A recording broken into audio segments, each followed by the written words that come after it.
कि एक समय ऐसा जरूर आएगा कि आपका पैसा जो है वो खत्म होने की कगार पे आ जाएगा। तो उसने 1 रुपए का भी 12% रिटर्न देना है और 1 लाख या 1 करोड़ का भी 12% ही देना है। तो ये कुछ पॉइंट्स थे जो क्लियर करने बहुत जरूरी थे।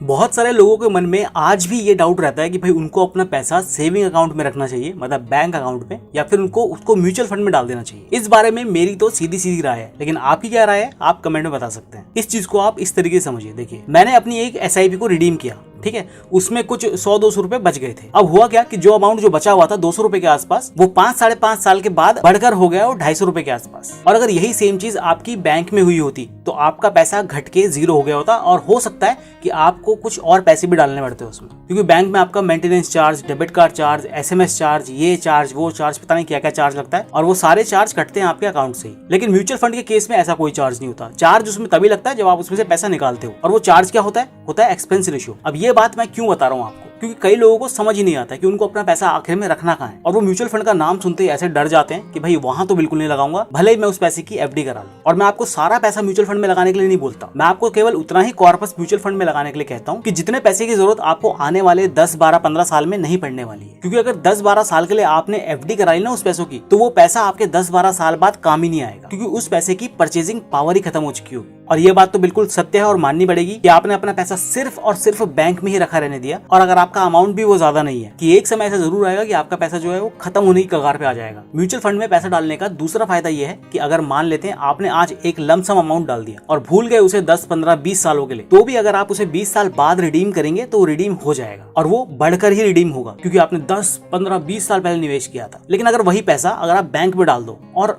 5-6 साल, 10 साल बाद ही चले जाओ बैंक में कि भाई मेरा इतना पैसा रखा है इसमें और ये अकाउंट नंबर है, तो पहले तो आपको कहानी सुना देंगे कि आप इतने साल बाद क्यों आ रहे हैं, बीच में कहाँ थे, आपका खाता तो फ्रीज हो गया, आपका अकाउंट तो बिल्कुल खत्म ही हो गया है, इतना पैसा तो आपको इस अकाउंट को रिज्यूम कराने में लग जाएगा, जितना का आपको फायदा नहीं होगा उससे ज्यादा नुकसान हो जाएगा, पता नहीं XYZ क्या क्या कहानी बता देते हैं। और जो जो तर्क वो बैंक वाले देंगे आपको, उनको वो खुद भी क्लियर नहीं होंगे कई जगह। और ये कहानी सिर्फ बैंक की नहीं है। अगर आपने कोई एंडोमेंट प्लान ले रखा है या फिर कोई ऐसा प्लान ले रखा है इंश्योरेंस का जिसमें मैनुअल जाके आपको क्लेम करना पड़ता हो, और जहां भी मैनुअल जाके क्लेम लेने की स्थिति आ जाती है, तो ये सिर्फ वही जानता है कि कितना मुश्किल है क्लेम निकालना वहां से, जिसने वहां के चक्कर काट रखे हो। क्योंकि ये सब ऐसी जगह है ना जहां पर जाता इंसान अपनी मुसीबत के वक्त है, लेकिन ऐसे वक्त में भी उसको वहां से कुछ हासिल नहीं होता है। अब कुछ लोग सोचेंगे कि मेरे पास तो बिल्कुल 10,000 रुपए ही है या 5,000 रुपए हैं, अगर मेरे पास लाख रुपए होते या 1 करोड़ रुपए होते तब मैं म्यूचुअल फंड में जाता। तो म्यूचुअल फंड ना पैसों को देख के नहीं बढ़ता, वो बढ़ता है सेम रेशियो में, परसेंटेज में। मतलब अगर कोई म्यूचुअल फंड 18% का रिटर्न भी देगा, 15% का भी देगा या 12% का भी रिटर्न देगा, तो उसने 1 रुपए का भी 12% रिटर्न देना है और 1 लाख या 1 करोड़ का भी 12% ही देना है। तो जहां पर ये परसेंटेज इन्वॉल्व हो जाती है ना, तो वहां पे पैसा कितना ज्यादा है कितना कम है ये मैटर नहीं करता है। तो इसलिए निडर होकर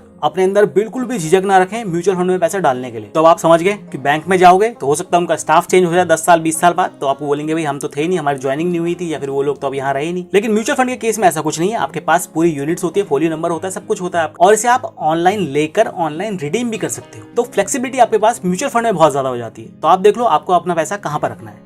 बैंक में, जहां पर आपको रिटर्न कम मिलेगा, आपके पैसे के सिर्फ 5 लाख रुपए तक की बैंक की गारंटी है, और अगर लंबे समय तक उसको छोड़ दिया तो अकाउंट फ्रीज हो जाएगा, या पता नहीं उसको बंद कर देंगे, कुछ नहीं पता। उसके अलावा 10 तरीके के आपके चार्जेस होते हैं, chequebook charges, ATM charges, account maintenance charges, ये चार्जेस वो चार्जेस, सब तरीके के चार्जेस। दूसरा, आप म्यूचुअल फंड में जा सकते हैं जहां पर आपको मार्केट बेस्ड रिटर्न मिलेगा। म्यूचुअल फंड आपका पैसा लेके कहीं भाग नहीं सकता, तो इसमें फ्रॉड होने का या फिर कोई एक लिमिटेड अमाउंट की गारंटी का ऐसा कोई सवाल नहीं है, क्योंकि इसको सेबी रेगुलेट करता है। तीसरा, आपका अकाउंट ना तो फ्रीज होता है ना कुछ होता है, आपके पास जब पैसे हैं आप इसमें डालते रहो, जिस टाइम जिस मंथ पैसा नहीं है उस महीने SIP मत करो। इसमें आपको फ्लेक्सिबिलिटी भी बहुत मिल जाती है। तो ये कुछ पॉइंट्स थे जो क्लियर करने बहुत जरूरी थे, और मैं उम्मीद करता हूं आप लोगों को समझ में आ गया होगा कि आपको अपना पैसा कहां पार्क करके रखना है। इमरजेंसी फंड के लिए मैं बिल्कुल प्रेफर नहीं करता कि मैं म्यूचुअल फंड में जाऊं। हाँ, म्यूचुअल फंड के लिक्विड फंड में अगर मैं अपना इमरजेंसी फंड डाल रहा हूं तो वो एक अलग चीज है, क्योंकि वो रिडीम बहुत जल्दी हो जाता है, वो 1-2 दिन में बैंक में आ जाता है। लेकिन जो आपका दूसरा पैसा है जिसकी जरूरत आपको आने वाले 5-10 साल 15 साल में नहीं है, तो आप उसको FD वगैरह कराने से अच्छा है कि किसी म्यूचुअल फंड में डाल, जिससे कि आप इन्फ्लेशन को भी अच्छी तरीके से बीट कर पाएंगे। वीडियो आपको कैसी लगी आप कमेंट करके मुझे बता सकते हैं। इन्फॉर्मेशन अच्छी लगी हुई तो इसे लाइक करके शेयर भी कर देना।